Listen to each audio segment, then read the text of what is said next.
Hey YouTube, it's Dwayne here. So today we're taking a look at another Bible review. I have got with us from Thomas Nelson the New King James Version single column wide margin reference Bible. I am a big fan of wide margin Bibles, especially if you're trying to engage the text more. It allows you to highlight and then write all the notes in the side. But before we get any further into that, let's take a look at what I have here. So here is the box. The first thing you're going to notice here is the big NKJV on the front. It's a single column wide margin reference Bible, Thomas Nelson comfort print, extra wide margins, 2 satin ribbons, and this comes in the brown leather soft. And then taking a look at the back here, there's some further details. I'll go ahead and hold that here, and if you want to pause it and read the details on the back of this, you're more than welcome to do so. Now, we don't buy Bibles for the cover, and this one is a little bit weird actually. It comes out from the top. It's not your regular clamshell. Anyway, get out of here. So here's our Bible in the brown leather soft. Now, Thomas Nelson, again, is just killing it with these leather soft editions. I mean, they feel like the real deal. They're quite floppy, quite flexible, surprisingly, especially for a paste down. Anyway, let's take a look at the cover here. It comes in this nice little marbled brown color. Nothing too fancy on the front cover. The spine has, of course, the stamping, the gold stamping. With the Holy Bible and, of course, the NKJV logo. And nothing too special on the back. The ISBN number is, of course, right there. Take some quick measurements here.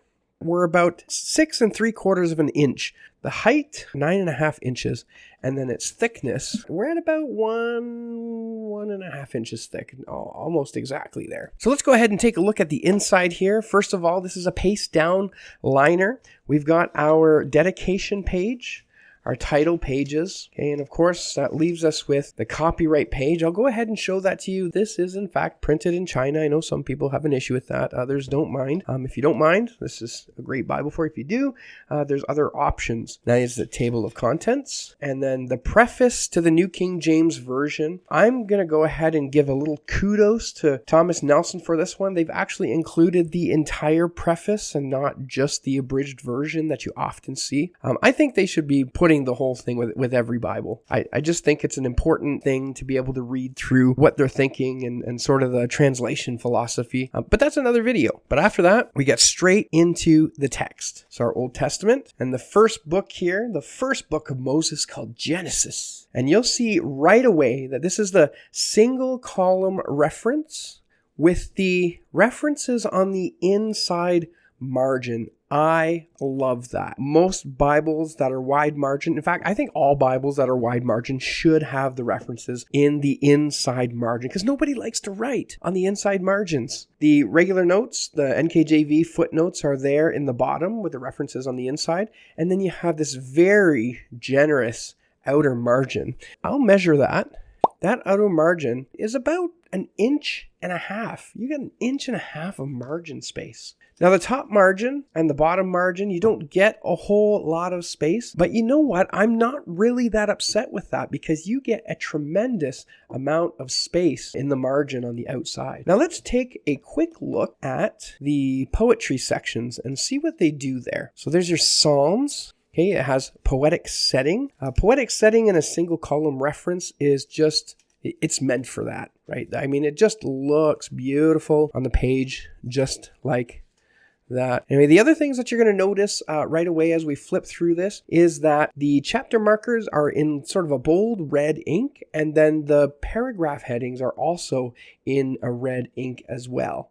Now, if we flip over to the New Testament really quick, you will see that the words of Christ are in red, in this deep, darkish kind of red, so it doesn't really hurt the eyes too much. So if you like red letter editions, this is for you. If you are not a fan of red letter editions, again, there's probably going to be more options for you. We are at the end of Revelation there. So you get your table of monies, weights, and measures, really useful for helping you to determine what the values of those are in modern day measurements. We have some abbreviations and then a small dictionary / concordance. This is much smaller than what typically appears in Thomas Nelson's New King James Version, so I don't think you're going to find it terribly useful. Then again, if you're using this Bible for its intended purpose to take notes, you're probably going to have other material to go along with this Bible. Now, continuing through to the end there, once we get to the last page, you'll notice that the last couple pages, just kind of as an afterthought, they threw a couple lines on it, so you can take a few notes. It just looks like it was what was left over from the final signature in the block. And then that brings us to the end of our inside review. So I want to take a quick look before I forget. I don't know why, I just forget about